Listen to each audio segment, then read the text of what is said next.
Hello my dear students, welcome in my channel King Techno. Now we just discuss about the topic which is related with the HTML and web pages. Okay, so what's about the HTML and web pages? You know very well about today's time. We just spend much more time on the net. और net पे हमको क्या मिलता है, वहाँ पे हम देखते हैं वेबसाइट्स, है ना। आप कौन कौन सी वेबसाइट सबसे ज़्यादा देखते हो उसको मेरे कमेंट बॉक्स पे लिख करके बताना, ठीक है। तो वेबसाइट्स क्या होती है, वेब पेजेस क्या होते हैं, HTML क्या होते हैं, इन सबों पे अभी हम लोग एक डिस्कशन करते हैं। तो वेबसाइट्स और HTML वेब पेजेस ये सब किस कॉन्सेप्ट में काम करते हैं इसको अभी देखा जाएगा। आप बताओ, ये flipkart.com आपने कभी देखा है, facebook.com देखा है, सुना है, amazon.in, google.co.in, ये सब क्या है, ये सब वेबसाइट्स हैं, है ना। इनको वेबसाइट कहा जाता है। ये वेबसाइट्स होती हैं, इसके अंदर हम लोग जाते हैं तो हम लोगों को कई सारे अलग अलग पेजेस मिलते हैं जिसमें अलग अलग तरह की इंफॉर्मेशन होती है, वो भी डिफरेंट फॉर्म में होती है। किसी साइट पे आप जाओगे तो वहाँ पे वीडियोस की मिलेगी डेटा, कुछ ऐसे होंगे जो कि टेक्स्ट डेटा रखे होंगे, कुछ ऐसे होंगे जो कि इमेज डेटा रखे होंगे, कुछ ऐसे होंगे जहाँ पे साउंड्स होंगे। तो कहने का मतलब क्या है कि ये सारी चीज़ें जो होती हैं वो हमको कहीं ना कहीं साइट्स पे मिलती हैं। तो वेबसाइट्स जो होती है उसमें हम लोग ये अलग अलग चीज़ें जो है वो देख पाते हैं। अच्छा, देखते कैसे हैं, तो वो वेब पेजेस पे देखते हैं। तो वेब पेजेस जो होता है वो वेबसाइट के अंदर होता है। जैसे आप लिख करके जाते हो google.com, तो क्या होता है, एक गूगल का पेज खुल के आता है जिसपे आप कुछ सर्च करने के लिए ऑप्शन देते हो। आप जाते हो amazon.in पे, तो उस पर क्या होता है कि अमेजोन जो है वो अपने वेब पेज पे आपको ढेर सारे आइटम्स दिखाता है जिसको आपको परचेस करना होता है, ठीक ना। इसके बाद फिर आप देखते हो फेसबुक के लिए। तो फेसबुक जब आप वहाँ पे जाते हो तो क्या होता है कि फेसबुक में भी आपको डिफरेंट डिफरेंट पेजेस मिलेंगे और आप उसको देखोगे। इसके बाद फ्लिपकार्ट है, फ्लिपकार्ट पे अगर आप जाते हो तो वहाँ पे क्या होगा, वहाँ पे भी हमारे पास अमेजोन के जैसा फ्लिपकार्ट है, अमेजोन है और स्नैपडील है। ये सब के सब जो होते हैं इसमें हम लोग जा करके जो अलग अलग तरह की चीज़ें होती हैं उनको परचेस करते हैं। तो ये सब चीज़ें कैसे दिखती हैं, ये सब हमको बाई इमेज दिखती हैं। तो ये जो चीज़ें जो हैं वो किस में दिख रही हैं, ये सब वेब पेजेस पे दिख रही होती हैं और ये सब हैं वेबसाइट। तो कॉम्बिनेशन समझ में आया। जब हम लोग किसी वेबसाइट की बात करते हैं तो उसका एक नाम होता है। जैसे गूगल, तो गूगल हम लोग क्या कह रहे हैं, ये एक वेबसाइट है, ठीक ना। अमेजोन, तो अमेजोन भी एक वेबसाइट है। ऐसे बहुत सारी वेबसाइट्स होती हैं। आपको और कितनी वेबसाइट्स पता है वो हमारे कमेंट बॉक्स पे लिख करके जरूर बताना, ठीक है, जो इससे अलग हो। तो ये वेबसाइट्स थी। वेब पेजेस की बात करते हैं तो वेब पेजेस को क्या बोल सकते हैं कि web pages is the collection of content which is correlatively and stored in the website, है ना। वो आपस में कोरिलेट करते हैं और उसमें स्टोर होते हैं। अच्छा, अगर हम वेब पेजेस की बात करते हैं तो हमको ये दो तरह के मिलते हैं, जो है एक स्टैटिक होता है और एक डायनेमिक होता है। ये स्टैटिक और डायनेमिक का कॉन्सेप्ट क्या होता है इसको समझते हैं।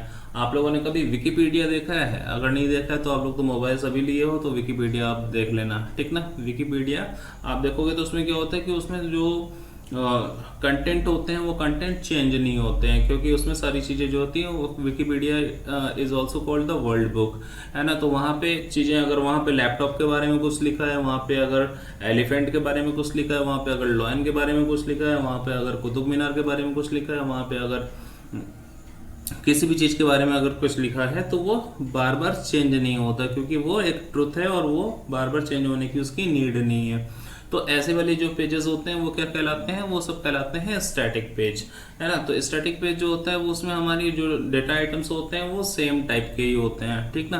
तो देखिए स्टैटिक जो पेजेस हैं इसमें हमारे पास क्या दिख रहा है,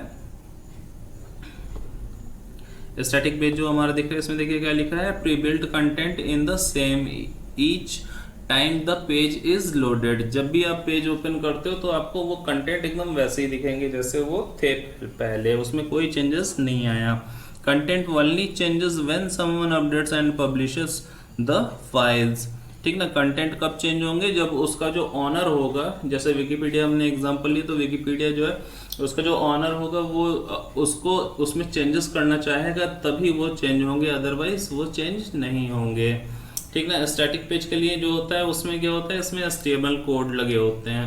ठीक है, एचटीएमएल कोड के थ्रू इसको डिजाइन किया जाता है। एग्जाम्पल के रूप में देखिए दिखा रहा है about us page with corporate background, mission, vision etcetera.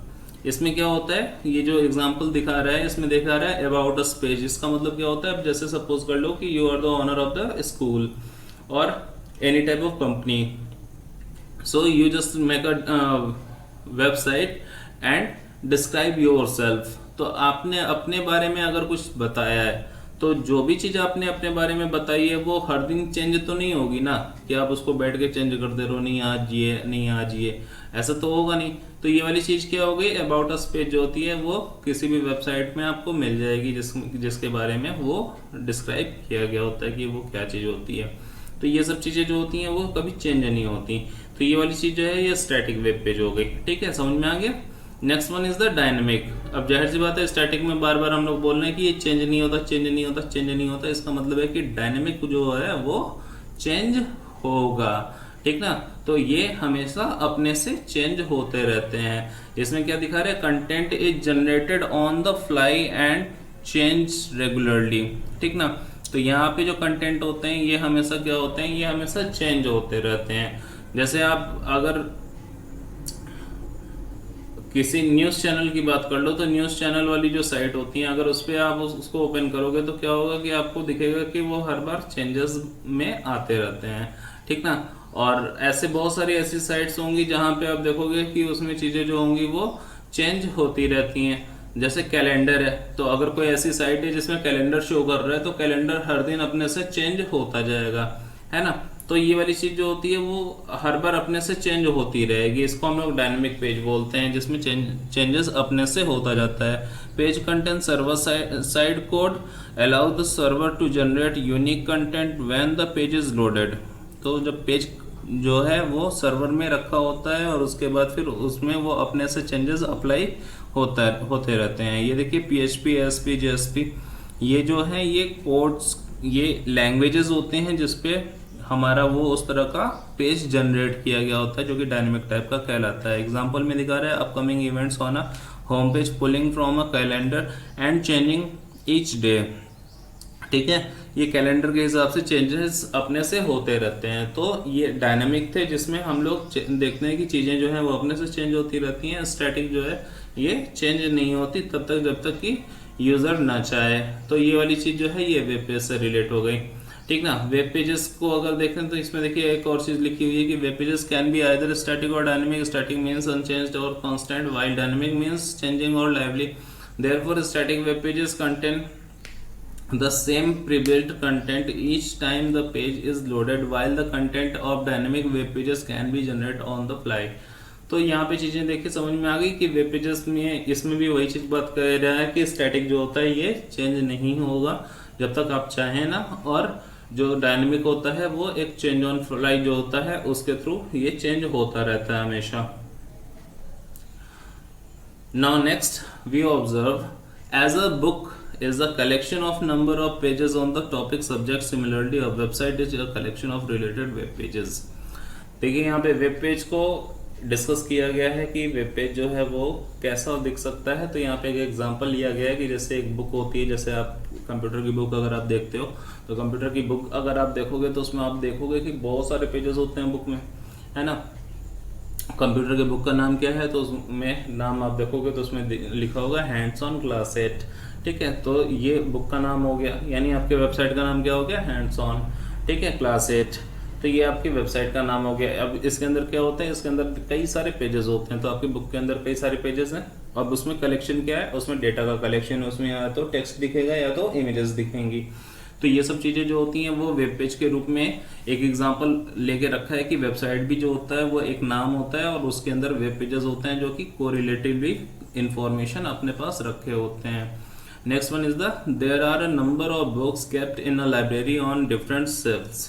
ठीक है, यहाँ पे आप देख रहे हो कि एक दूसरा एग्जांपल भी लिया है। इसमें क्या बोला है कि एक लाइब्रेरी है जिसमें डिफरेंट सेल्स होते हैं, बहुत सारे अलमारियां होती हैं और उसमें बुक्स जो होती हैं वो रखी गई होती हैं।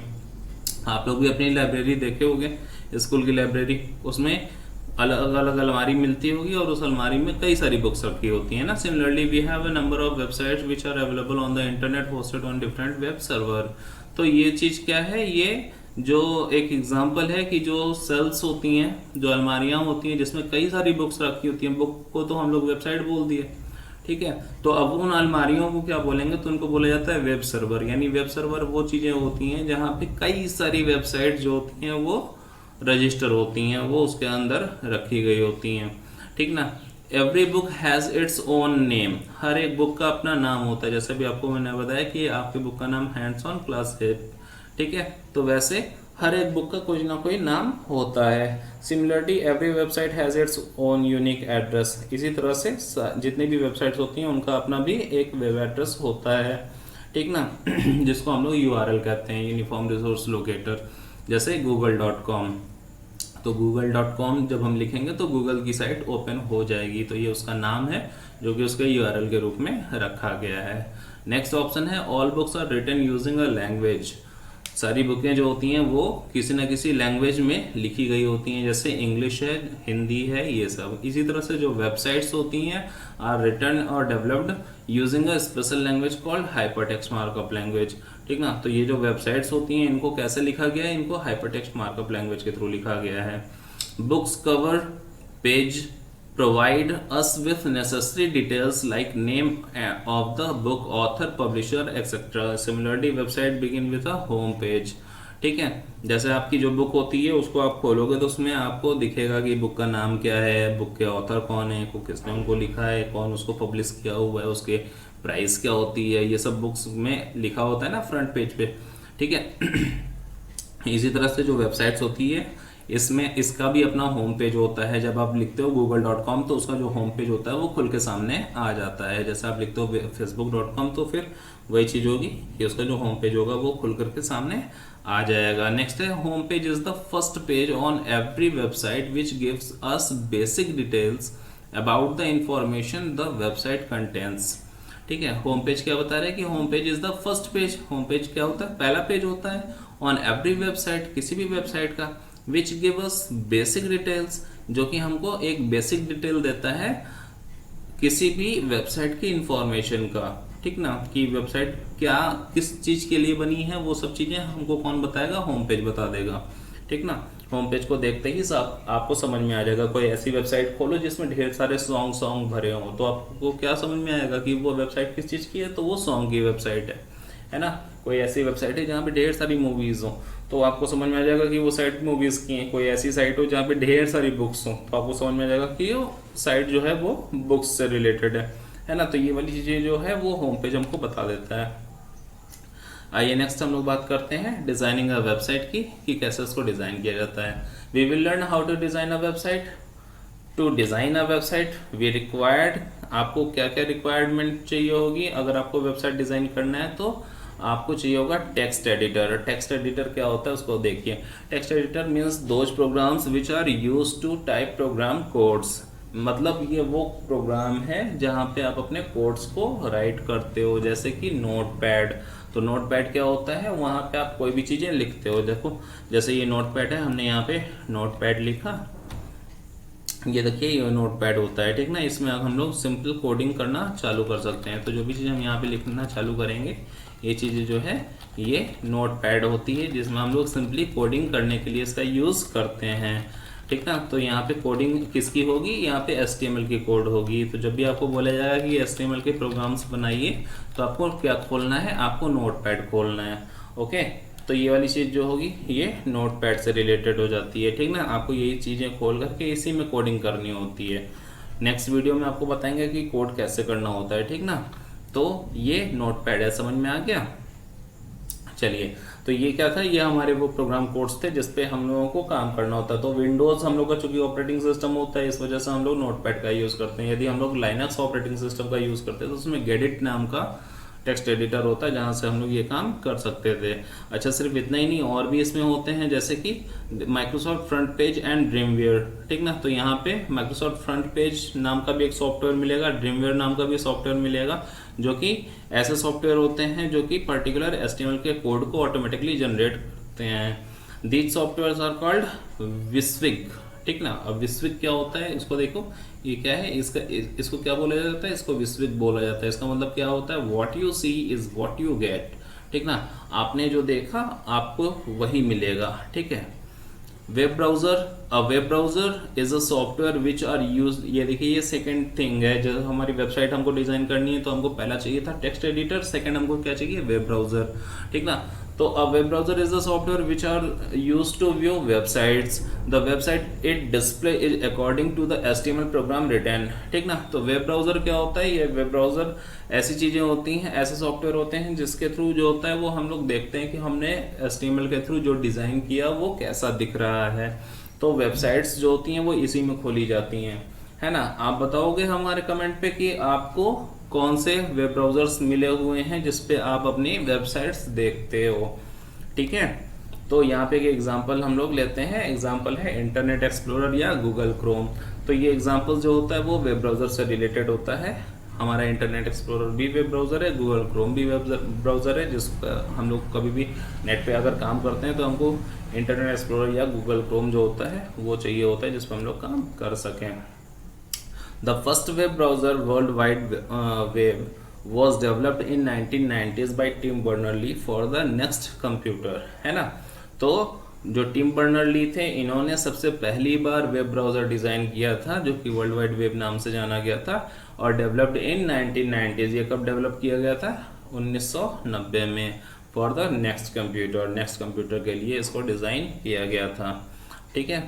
तो आपको ये चीज़ें समझ में, अगर कोई कन्फ्यूज़न होगा तो ज़रूर पूछिएगा, हमारे कमेंट बॉक्स पे ज़रूर लिखिएगा।